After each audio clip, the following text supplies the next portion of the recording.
thing that I wanted to put together was for me to be able to perform on stage.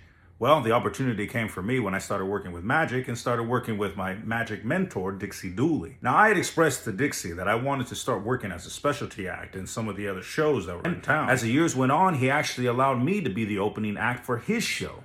Well, I was able to open up for him. He said that I'm able to do whatever I wanted, just as long as I did do the tricks that he was doing in the show.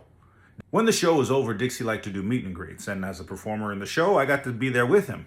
Now, during the meet and greet time, the people usually ask me if I can take a picture of them with Dixie. I didn't mind, but then they'd just walk away. No one wanted to take a picture with me. I'm thinking to myself, hey, I was just in the show. Don't you want to take a picture with me? But then I started to recognize something. I needed to give them a reason to remember me. You see, I was doing tricks, but I was just pretty much part of the opening act. And nothing that I did was pretty memorable. So I needed to kind of come up with a way to give them something different. Well, at the time, while still working with Cirque du Soleil, we had a hand shadow routine that was in our show. I remember thinking that was pretty cool, and there was two performers who would perform together to put together what they called shadow play. Thinking that it would be something unique, I wanted to be able to come up with a different way. Right around that time, Criss Angel's Cirque du Soleil show called Believe was coming out, and there was time where he would walk back and forth behind a screen. I thought to myself, well, what if I can create an act where it looks like I'm going into the shadow world and then back out again? As I started playing with that concept, well, I had to start figuring out what kind of music I can do and learn different shadow techniques. As I did that, well, I ended up using KAWS music for their shadow play and came up with a full routine.